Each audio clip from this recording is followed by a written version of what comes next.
नहमदो व नुसल्ली अला रसूलिहिल करीम अम्मा बाद औज़ु बिल्लाहि मिनश शैतानिर रजीम बिस्मिल्लाहिर रहमानिर रहीम अल्लाहुम्मा रब्बि इश्रह ली सदरी वयस्सिर ली अमरी वहलुल उक़दतम मिन लिसानी यफ़क़हू क़ौली रब्बि ज़िदनी इल्मा अल्लाहुम्मा सल्लि अला सय्यिदना शफ़ीना नबीना हबीबना तबीबना मौलाना मुहम्मद बारिक वसल्लम सल्लु अलैहि सलातो व सलामन अलैका या रसूलल्लाह सल्लल्लाहु तआला अलैहि वसल्लम। स्टेज पे जलवा फरमा सदर मोहतरम, बेहतरीन आलिम हजरात, बाकी स्पीकर और सुनने वाले सामीन, अस्सलाम वालेकुम। देखिए, जब इस प्रोग्राम के लिए मुझे बुलाया गया तो मैंने मना कर दिया था, इसलिए कि मेरी बात आम लोगों को आसानी से समझ में नहीं आती और मैं इस बात पर आज भी यहाँ जब खड़ा हूँ तो बहुत डरता हूँ कि क्या पता आप मेरी बात को समझ पाएंगे कि नहीं। सवेरे से इस माइक पर बहुत सारे लोगों ने बेहतरीन दुआएं की, लब्बैक कहा, हिम्मतें बढ़ाईं और एक यूनिवर्सिटी को कायम किया। इस यूनिवर्सिटी जिसका आज संगे बुनियाद है, अल्लाह इस यूनिवर्सिटी को आसिफ इकबाल साहब के इस ख्वाब को पूरा करे। लेकिन किस दुनिया में हम कौन सी यूनिवर्सिटी की संगे बुनियाद रख रहे हैं, इस बात को समझना बहुत ज़रूरी है। बात यूनिवर्सिटी की नहीं है, बात कैसी यूनिवर्सिटी और कौन सी यूनिवर्सिटी, बात इसकी। बात तिर्मिज़ी शरीफ के चौथी जिल्द की 2181वीं हदीस की है और बात अमेरिका के एक स्टार्टअप की है और बात शोलापुर की है। अब आप सोचेंगे कि तिर्मिज़ी की चौथी जिल्द की हदीस, उसका अमेरिका के स्टार्टअप से क्या लेना देना। तो आपके होश उड़ जाएंगे अगर आपने पिछले 2 महीने में अखबार पढ़ा हो कि आर्टिफिशियल इंटेलिजेंस की इस दुनिया में एक प्रोग्राम बनाया जाता है और उस प्रोग्राम से ये कहा जाता है कि तुम इंटरनेट से बहुत सारे वीडियोस को देखकर खुद सीखो और हमें बताओ कि तुमने क्या सीखा है। इंटरनेट से वीडियोस को देखकर पैटर्न उठाओ। तो आपको पता है वो आर्टिफिशियल इंटेलिजेंस क्या करता है? वो यूट्यूब पर या सोशल मीडिया के प्लेटफॉर्म पर शतरंज खेलने के सारे टूर्नामेंट देखकर रात भर में ऐसी शतरंज सीखता है कि सवेरे उस प्रोग्राम को दुनिया का कोई भी शतरंज खेलने वाला इंसान हरा नहीं सकता। क्या इस यूनिवर्सिटी में पढ़ रहे बच्चों में वो ताकत होगी कि वो आर्टिफिशियल इंटेलिजेंस को हरा सके? ये एक बड़ा सवाल है। वो प्रोग्राम ये करता है कि सिर्फ शतरंज के खेल नहीं देखता, बल्कि चली हुई चालों को याद रखता है और समझने की कोशिश करता है। एक एल्गोरिदम, एक प्रोग्राम ये समझने की कोशिश करता है कि बाजी जब कैसी हो तो कौन सी चाल चली जाए। तो इसमें तिर्मिज़ी शरीफ कहाँ है, मैं आपको दिखाना चाहता हूँ। उस प्रोग्राम को आज से 11 महीना पहले एक कमांड दिया गया और कमांड ये था कि जानवरों की आवाज़ों को सुनो और जानवरों के आवाज़ निकालने को जितने वीडियो हैं तुम देखो और जानवरों की आवाज़ों को समझकर हमें बताओ कि वो क्या कह रहे हैं। जब आर्टिफिशियल इंटेलिजेंस के उस प्रोग्राम ने वीडियो देखना शुरू किया तो सबसे पहले हाथी का वीडियो देखा तो उसने इंसानों को ये बताया कि हाथियों में एक पैटर्न होता है और यहीं सूरह रहमान आता है। हाथी जब आवाज़ निकालते हैं तो उनके झुंड में चल रहे सारे हाथी जवाब नहीं देते, कोई एक हाथी जवाब देता है।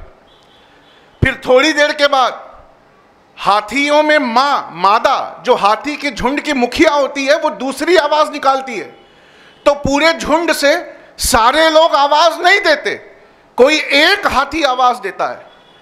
आर्टिफिशियल इंटेलिजेंस ने आज से 11 महीना पहले इंसानों को यह बताया कि हाथियों में इंसानों से मेल खाती एक बात है। कहा क्या? का हाथी अपने झुंड में तमाम हाथियों का नाम रखते हैं, और जब हथनी पुकारती है तो वो नाम लेके बुलाती है, जिस नाम को सुनने के बाद वो ही हाथी वापस आवाज देता है। फिर उस प्रोग्राम को यह कहा गया, आज गूगल करके रात को पढ़िए और अपने बच्चों को पढ़ाइए, उस प्रोग्राम को यह कहा गया कि व्हेल मछली की आवाज को पढ़ो और हमें बताओ कि व्हेल आपस में कैसे बातें करती हैं। उसने व्हेल की बातों को समझने की कोशिश की, और आपको यकीन नहीं होगा, इस महीने एक ऐसा डिवाइस लाया जा रहा है जो जानवरों के गलों में होगा। जानवर के गले में लटका हुआ ये डिवाइस उनकी आवाज सुनकर उसका तर्जुमा इंसानी आवाज में करके हमसे बात करवाएगा। जैसे ही ये रिसर्च आग की तरह पूरी दुनिया में फैली कि जानवरों की आवाजों को डिकोड करके उससे बात कराने वाली मशीन आ रही है, मैं खुशी से ऐसे सजदे में अल्लाह पाक के गया कि किस मजहब, किस दीन पे तूने मुझे पैदा किया कि आज से 1447 साल पहले तिरमिजी की चौथी जिल्द में हदीस नंबर 2181 में मेरे और आपके आका फरमाते हैं कि कयामत तब तक नहीं आएगी जब तक जानवर इंसानी जबान में तुमसे बात ना कर ले।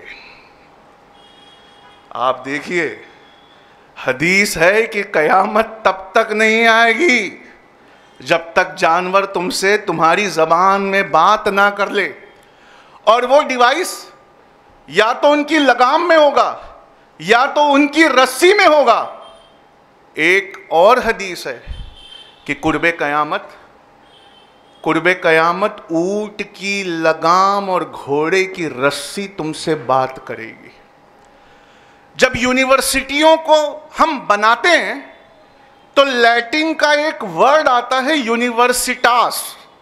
यूनिवर्सिटास का मतलब होता है कि इस कायनात में जितने इल्म के शोबे हैं उन सारे शोबों पर इस यूनिवर्सिटी में बहस की जाएगी, और जब बहस होती है तो सच निकल कर आता है और बहस करने वालों का इल्म पुख्ता होता है।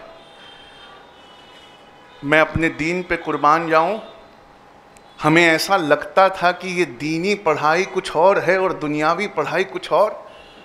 दुनियावी पढ़ाई में जितनी तरक्की हो रही है उतना उसको समझने वाले दीन के और करीब हो रहे हैं। मैं आपको यूनिवर्सिटियों में पढ़ाई जाने वाली एनवायरनमेंट की किताब, पर्यावरण की किताब में अल्लाह पाक को दिखाता हूँ। कुरान पाक में हमने अल्लाह रब्बुल इज़्ज़त से कई बार सजदे में उसने हमसे बात की है। हज़रत अली कहते हैं, जब मुझे मेरे रब से बात करनी होती है मैं नमाज पढ़ता हूँ, और जब मैं चाहता हूँ कि मेरा रब मुझसे बात करे तो मैं कुरान पढ़ता हूँ। लेकिन मैं आपको आज एनवायरनमेंट की किताब में अल्लाह पाक दिखाता हूँ। एनवायरनमेंट की किताब कहती है कि अल्लाह रब्बुल इज़्ज़त ने चिड़िया जब बनाई तो उसकी चोंच में दांत नहीं दिए, चोंच में दांत नहीं दिए। और एनवायरनमेंट की किताब कहती है कि इन चिड़ियाओं को रिझाने के लिए रंग बिरंगी फल, ये अल्लाह के हुक्म से बड़े बड़े पेड़ अपने ऊपर रंग बिरंगी फल पैदा करते हैं। पेड़ों से पूछा यूनिवर्सिटी में पढ़ने वालों ने कि रंग बिरंगे फल जो तुम अपने ऊपर लटकाते हो, इसे चिड़िया जब खाने आती है तो तुम्हारा फल तोड़कर गिरा देती है, फिर भी चिड़िया को रिझाने के लिए तुम एक से एक खूबसूरत फल क्यों बनाते हो? तो साइंस इसका जवाब देता है, अल्लाह ने चिड़िया को हर चीज दी, चोंच में दांत नहीं दिए। जब चिड़िया उड़कर आती है और वो रंग बिरंगा फल घोटने की कोशिश करती है तो वो चबाती नहीं है और सीधा अंदर घोट जाती है। इंसान के पेट में केमिस्ट्री कहती है कि इंसान के पेट में हर चीज गल जाती है सिवाय बीज के। चिड़िया के पेट में भी ऐसा होता है, जब वो उन फलों को घोट लेती है और उसके बाद किसी दिशा में उड़ने लगती है तो थोड़ी देर बाद अपने बीट के साथ वो बीज हवा में से नीचे गिराती है। साइंस कहता है जिस दिशा में चिड़िया उड़कर इस नहीं गले हुए बीज को गिराती है, जंगल उस दिशा में बढ़ने लगता है। ये तुम्हारे रब की नेमतें हैं जिसको तुम कौन कौन सी नेमतों को ठुकराओगे। उसने चिड़िया को डिजाइन करते वक्त अल्लाह रब्बुल इज्जत ने उसे सब कुछ दिया, लेकिन अगर उसने दांत दिए होते तो वो बीज खराब हो जाता और चिड़िया जिस दिशा में उड़ रही है जंगल उस दिशा में नहीं बढ़ता। ये पुराने ज़माने की बात थी सर कि यूनिवर्सिटियों में पढ़ने वाले दीन से दूर हो जाते हैं। ये नए ज़माने की बात है कि यूनिवर्सिटियों में पढ़ने वाले दरअसल खुदा की हकीकत को पा लेते हैं। जब आपकी नीयत हो, जब आपका ईमान पुख्ता हो, तब आप साइंस की किताबें खोल कर देखिए, हर लाइन में अल्लाह रब्बुल इज़्ज़त से मुलाकात होती है। एक बहुत ऊंचे फ्रेंच फिलोसोफर ने एक बात कही थी, मैं अपने सदर मोहतरम की इजाज़त से मैं आपको सुनाता हूँ। फ्रेंच फिलोसोफर ने कहा, थोड़ा इल्म हमें रब से दूर करता है, थोड़ा इल्म हमें रब से दूर करता है, पर बहुत ज्यादा इल्म हमें अपने रब के बहुत करीब ले आता है। और जब इस यूनिवर्सिटी की तामीर पूरी हो तो आसिफ भाई से मैं कहूँगा कि यहाँ पत्थर पे वो लिखा जाए जो गैलीलियो की कब्र पे लिखा हुआ है। गैलीलियो गैलीलियाई की कब्र पे उनके कहने पर यह लिखा गया था कि दुनिया के लोगों ये बात जान लो, साइंस और रिलीजन एक ही रब को बयान करने वाली दो अलग अलग ज़बानें हैं।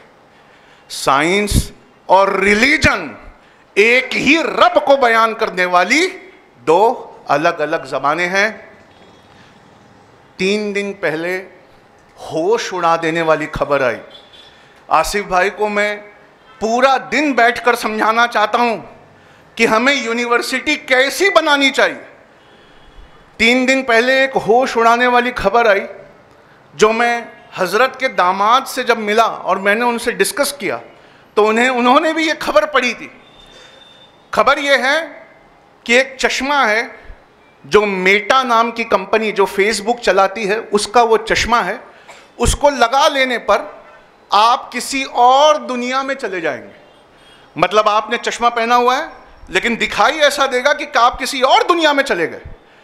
तो वहां पर आप अपने घर में रहते रहते, अब आप सोचिए किस बर्बादियों के दौर में हम पैर रख रहे हैं, किस गंदगियों के भरी दुनिया में हम यूनिवर्सिटी कायम करने जा रहे हैं। जैसे ही चश्मा पहना आप किसी और दुनिया में चले गए। उस दुनिया में अगर किसी नौज़ बिल्ला लड़की ने भी चश्मा पहना है तो वो भी उस दुनिया में आ गई। अब आप उस लड़की से वहाँ मिल सकते हैं, उससे बात कर सकते हैं। मैं जब पूरी बात खत्म करूँगा तब आपको एहसास होगा कि ये मज़हब कितना पाकीज़ा है। तो वहाँ पर एक स्टार्टअप आया है, एक कंपनी आई है जो ऐसे कपड़े बना रही है जिन कपड़ों में सेंसर लगे हुए हैं। आपको करना ही है कि यहां सेंसर वाले कपड़े पहनना है, वहां वो लड़की सेंसर वाले कपड़े पहने, और अगर हमने आंखों में वो चश्मा लगा लिया तो हम एक दूसरे को सामने सामने देख पाएंगे। और अगर हमने अल्लाह ना करे इस गलीज तरीके से एक दूसरे को छूना शुरू किया तो वो ही हरारत पैदा होगी जैसा जिना के वक्त होती है। ऐसे स्टार्टअप ने ऐसे सेंसर वाले कपड़े बनाने शुरू किए। तो मेरे एक दोस्त ने मुझसे पूछा कि समीर भाई, क्या आपके इस्लाम की रूह से ये जिना में आता है? मैंने कहा बिल्कुल आता है। तो उसने कहा कि लेकिन जिना बनता नहीं है। मैंने कहा कैसे? कहा एक दूसरे को इन्होंने छुआ तो नहीं है, बहुत दूर दूर हैं, तो ये जिना बनता नहीं है। जैसे ही उसने ये कहा, मैं फिर से मेरा मन किया कि मैं अपने नबी पर अपनी जान निछावर कर दूं। आप दुनिया के सबसे पढ़े लिखे पैगंबर के अल्फाज सुनिए, उसने सिर्फ जीना मना नहीं किया। अल्लाह के रसूल फरमाते हैं तुम जीना के करीब भी मत जाओ। ये वो दुनिया है जहां जीना के करीब ले जाने वाली गैजेट्स को तैयार किया जा रहा है। या रसूल अल्लाह, आप कुछ भी कह सकते थे, आप जिना को मना कर सकते थे, लेकिन आपने सिर्फ जिना को मना नहीं किया, आपने ये भी कहा कि जिना के करीब भी मत जाना। कोई था जो 1447 साल पहले बैठकर देख रहा था। हमें आज इसलिए समझ में इतना लेट इसलिए आ रहा है क्योंकि मैं आपको बताता हूँ फॉर्मूला। आप अपने दीन से मोहब्बत करते हैं, आप अपने दीन की फतहयाबी चाहते हैं, आप अपने दीन को वापस पाना चाहते हैं, तो बहुत छोटा सा फॉर्मूला है, ध्यान से सुनिए। कुरान पाक, कुरान मजीद कभी ना खत्म होने वाला समुंदर है। और आप, सवाल आपसे है कि आपकी बाल्टी यानी बकेट कितना बड़ा है।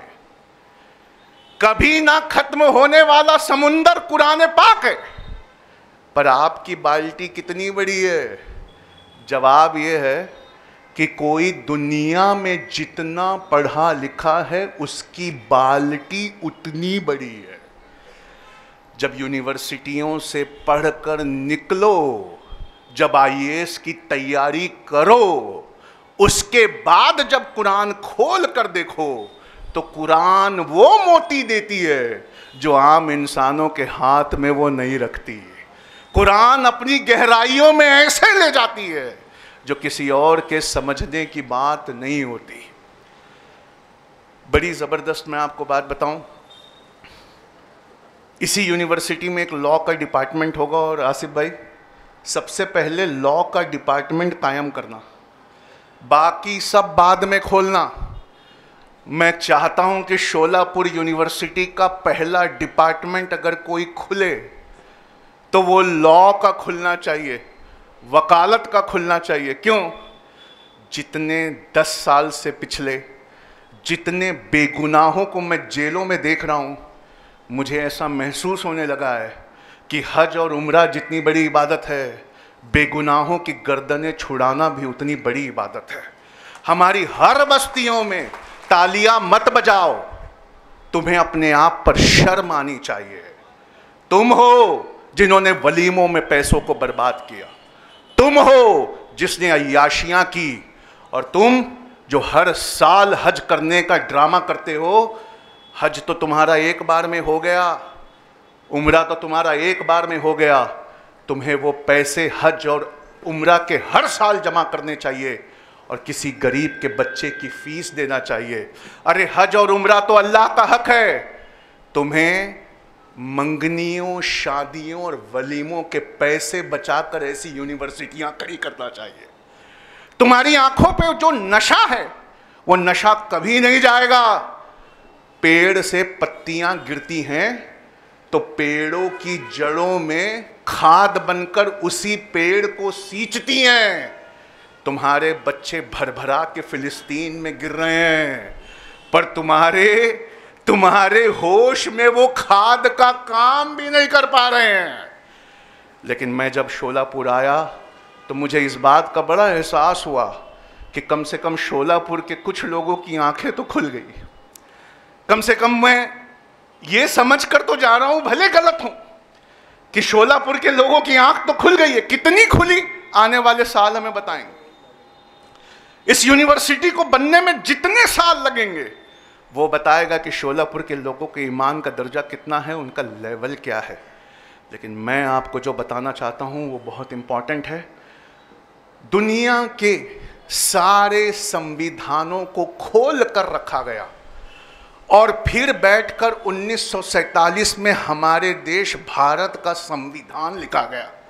डॉक्टर बाबा साहेब आम्बेडकर ने कहा कि हम इतना लेट संविधान लिख रहे हैं तो हमें कोई नया संविधान लिखने की जरूरत नहीं है। दुनिया के तमाम बेहतरीन संविधानों को खोल दिया जाए, जिसमें जो सबसे अच्छा है उठाकर हमारे संविधान में उसे कॉपी किया जाए। आपको पता है दुनिया का सबसे पहला संविधान 1787 में अमेरिका का आया। उसमें एक ऐसी बात लिखी गई जो फिर ब्रिटेन के संविधान में लिखी गई, जो फिर फ्रांस और जर्मनी, और होते होते होते वो आज हमारे यहाँ आई। हमारे संविधान में आर्टिकल 14 कहता है, आर्टिकल 14 कहता है equality before law and equal protection of law. हर किसी को कानून के सामने बराबरी का हक होगा, कानून के सामने हर कोई बराबर होगा। अल्लाह के रसूल सल्लल्लाहु अलैहि वसल्लम के सीरते पाक से आर्टिकल 14 को लिया गया है। कुरैश की एक बहुत बड़ी औरत थी, बहुत बड़े खानदान से थी, उससे कोई जुर्म हो गया था, उसे सजा मिलने वाली थी। अल्लाह के रसूल सल्लल्लाहु अलैहि वसल्लम के पास डेलीगेशन आए, कहा या रसूल अल्लाह ये बहुत बड़े खानदान से है, आप इसकी सज़ा कुछ कम कर दीजिए। जिस बेटी से दुनिया में आप सबसे ज़्यादा प्यार करते थे, जिस बेटी को आइडियल मानकर हम अपनी ज़िंदगियां संवारना चाहते हैं, अल्लाह के रसूल ने मिसाल देने के लिए उस बेटी का नाम लेके कहा अगर इनकी जगह मेरी फातिमा भी होती तो कानून उसके लिए एक होता। ये था पहला दुनिया का equality before law and equal protection of law. Article 15 कहता है कि दुनिया में किसी के साथ religion, race, caste, sex, place of birth, religion, race, caste, sex, place of birth की बुनियाद पर दुनिया में किसी के साथ हम भेदभाव नहीं करेंगे। ऐ मेरे आका, दुनिया तो अपने संविधान में कसम खा रही है कि रेस की बुनियाद पर, स्किन के कलर की बुनियाद पर हम किसी के साथ भेदभाव नहीं करेंगे। पर आप तो आका है, सैयदुल मुरसलीन है, आपसे बढ़कर कोई नहीं। आप इस कानून का एक एग्जाम्पल दे सकते हैं? तो फतेह मक्का का दिन था, अल्लाह के रसूल सल्लल्लाहु अलैहि वसल्लम ने क्या किया? ऐसी मिसाल कायम की कि दुनिया का कोई संविधान इसको कॉपी नहीं कर सकता। अल्लाह के रसूल काबे को बुतों से पाक कर रहे थे, तब तक जुहर की अजान का वक्त हुआ। अल्लाह के रसूल ने हजरत बिलाल को बुलाया। हम सब जानते हैं कि बिलाल निग्रो अफ्रीकन रेस को बिलोंग करते थे। अल्लाह के रसूल ने कहा बिलाल काबे की छत पे खड़े हो जाओ और अजान पुकार दो। हजरत बिलाल एकदम सख्ते में आ गए, थोड़ी देर खामोश रहे, पूछा या रसूल अल्लाह आपने क्या कहा? कहा मैं कह रहा हूँ काबे की छत पे खड़े हो जाओ और अजान पुकारो। संविधान वादा करता है कि चमड़ी की कलर पर किसी के साथ भेदभाव नहीं होगा। ये आखिरी पैगंबर है, भेदभाव नहीं कर रहे हैं, ऐसा हक दे रहे हैं जो दुनिया में दोबारा कोई किसी को नहीं देगा। जिसकी चमड़ी का कलर काला था, उसने कलमा पढ़ा तो उसे सीने से ऐसा लगाया कि मुसलमानों की सबसे मुकद्दस जगह की छत पर उसको खड़ा कर दिया और कहा कि यहां से पुकारो, अपने रब का नाम पुकारो। जब हजरत बिलाल खड़े हुए और काबे के सहन में देखा, जहां उन्हें मारा जाता था वो जगह देखा, जहां उन्हें गुलाम बनाकर अत्याचार कराया जाता था वो जगह देखी, तो रो पड़े। अल्लाह के रसूल जहां जहां मुड़ते आप उनकी तरफ मुंह कर कर के अजान देते। आप बताइए दुनिया का कोई और मजहब है जो किसी नीची जात वाले के उस मजहब को अपना लेने पर इतना बराबरी का हक दे? क्या वेटिकन सिटी किसी ऐसे को उठाकर अपने गुंबद पे खड़ा कर देगी? क्या मर्यादा पुरुषोत्तम का जो भव्य मंदिर अयोध्या में बना है, क्या वहां किसी को खड़ा किया जा सकता है? ये एजाज सिर्फ और सिर्फ इस्लाम में है। हम यूनिवर्सिटियों में गए नहीं, हमने संविधान कभी पढ़े नहीं, और हमने पढ़े तो हम ऐसा बहक गए कि लौटकर हमने सीरत मुबारक को पढ़ा नहीं। ये मेरी किस्मत है कि मैं उस सेशन में खड़े होकर बोल रहा हूं जिसका ये विजन है कि दीन और दुनिया दोनों की पढ़ाई एक साथ हो। तुम जहां दीन ढूंढते हो ना, अगर तुम्हारी नियतों में इखलास नहीं है तो वो दुनिया है। मिसाल के तौर पे, अगर कोई डॉक्टर ये नियत कर ले कि परवरदिगार मैं डॉक्टर इस नियत से बन रहा हूं कि मैं गरीबों और मुफलिसों और पिछड़ों के ऑपरेशन फ्री में करूंगा, जिस दिन तेरे रसूल की इंपॉर्टेंट दिन होंगे उस दिन ऑपरेशनों का कैंप लगाऊंगा, मैं तेरे दीन की सरफराजी के लिए डॉक्टर बन रहा हूं, तो उसका डॉक्टर बनना दीन है।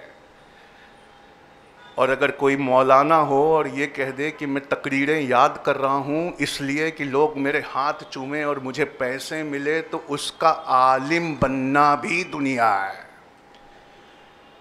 तुम्हें लगता है यहाँ यूनिवर्सिटी बन रही है? अगर सच में यूनिवर्सिटी बन रही है तो शोलापुर की तारीख में आज सबसे बड़ा दिन है। अगर सच में यूनिवर्सिटी नहीं बन रही और ये दिल बहलाने के लिए ड्रामा किया जा रहा है जिसके कि इम्कानात ज़्यादा है, और अगर ये ड्रामा नहीं है तो मैं डरता नहीं हूँ सिवाय अपने रब के तुम्हारे मुंह पे कह रहा हूँ, क्या ये यूनिवर्सिटी इस एक इंसान का प्रोजेक्ट है? क्या ये यूनिवर्सिटी इसका प्रोजेक्ट है? कि ये तुम्हारे बच्चों का प्रोजेक्ट है? कि तुम्हारी पैदा हुई नस्लें जो अभी पैदा नहीं हुई हैं वो भी मुड़कर तुम्हारी तरफ देख रही हैं कि वहां फिलिस्तीन में मर रहे बच्चों से सीख कर क्या तुमने हमारी पैदाइश से पहले कोई इंतजाम किया था कि नहीं किया था? जब हम आलिम दीन बनते हैं तो हमारा दिल जिंदा होता है। इस दिल की जिंदगी कुरान और हदीसों के तर्जुमे से आती है। और जब हम यूनिवर्सिटियों में जाते हैं तो हमारा दिमाग जिंदा होता है। इस दिमाग की जिंदगी यूनिवर्सिटी के सिलेबस से आती है। कलमा, नमाज, रोज़ा, ज़कात, हज, यह अहकाम तुम पे डाले गए हैं, लेकिन उससे बड़ा एक अहकाम है जो तुम्हें दिखाई नहीं देता। तुम्हारा कलमा, नमाज, रोज़ा, ज़कात और हज तब तक कबूल नहीं है जब तक तुम्हारे पेट में हलाल की रोज़ी नहीं है। और हलाल की रोज़ी का इंतज़ाम करने तुम्हें अपने दिमाग को यूनिवर्सिटियों में भेजना होगा। वो यूनिवर्सिटियों में तालीम पाएगा, दुनिया के ऐसे मनसबों पे कायम होगा जहाँ से अपनी रियाया के लिए, अपने परिवार, अपने मोहल्ले, अपने शहर के लिए हलाल की रोज़ी का इंतज़ाम करेगा। यूनिवर्सिटियों में वो ताकत है। और जब यूनिवर्सिटी तुम्हारा लड़का जाने लगे, तुम्हारी बच्ची जब यूनिवर्सिटी जाने लगे, तो उसे मदरसों में भेजना भी मत भूलना, वरना जिसका दिमाग पढ़ा लिखा हो गया, हमने इजराइल में देखा, जिसका सिर्फ दिमाग पढ़ लिख लेता है और जिसका दिल मर जाता है, वो दुनिया का सबसे बड़ा कातिल बन जाता है। उसे बच्चों का मरना भी नहीं दिखता।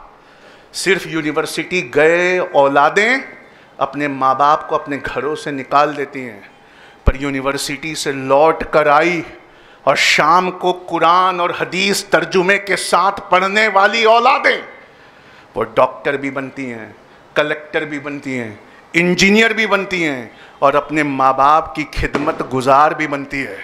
तो यूनिवर्सिटी बन जाए तो ये मत सोचना कि तुम्हें एक अच्छी औलाद, एक अच्छी नस्ल मिलने वाली है।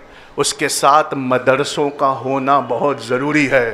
तुम्हारे बच्चों के दिल का जिंदा होना और दिमाग का जिंदा होना बहुत ज़रूरी है। और तुम जो कहते हो ना कि दीन बचाना है, तुमने उसका फ़लसफ़ा नहीं समझा। दीन की बका के लिए मदरसों का बाकी होना बहुत ज़रूरी है। दीन की बका के लिए मदरसों का बाकी होना बहुत ज़रूरी है, और मदरसों की बका के लिए लोगों के कारोबार का बाकी होना बहुत ज़रूरी है। मैं मुरादाबाद गया, ब्रास का काम खत्म हो गया, दूसरों के हाथों में चला गया, मदरसे बंद होने लगे। मैं अलीगढ़ गया, ताला बनाने का काम दूसरों के हाथ में चला गया, मदरसे बंद होने लगे। मैं कन्नौज गया, इत्र का काम किसी और के हाथ में चला गया, मदरसे बंद होने लगे। मेरी आखिरी बात सुनो, यूनिवर्सिटी से निकलने वाले अगर कमाएंगे नहीं तो मदरसे भी नहीं बनेंगे। दीन की बका के लिए मदरसों का बाकी रहना बहुत ज़रूरी है, और मदरसों की बका के लिए लोगों के कारोबार का बाकी रहना बहुत ज़रूरी है, और लोगों के कारोबार की बका के लिए उनकी औलादों का यूनिवर्सिटी जाना बहुत ज़रूरी है। जिस दीन और दुनिया को हम अलग किए बैठे थे वो एक दूसरे को पूरा करते हैं।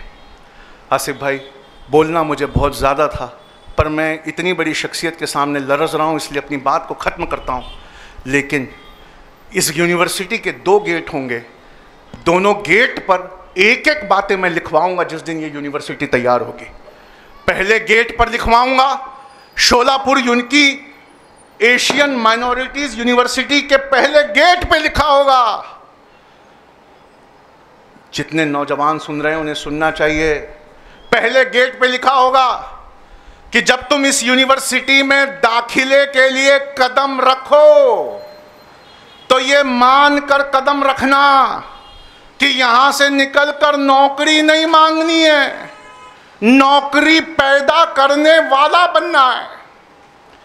वो जमाने गए जब नौकरी मांगने पे मिल जाया करती थी। अब हम वो जमाने में हैं जहां नौकरी पैदा करना ज्यादा जरूरी है। और इसके दूसरे गेट पे लिखा होगा जो हजरत अली का कौल है कि तुम अपने बच्चों को जब पढ़ाना तो अपने ज़माने के एतबार से मत पढ़ाना, आने वाले ज़माने के एतबार से पढ़ाना, क्योंकि तुम्हारा ज़माना कुछ और था, उनका ज़माना कुछ और होगा।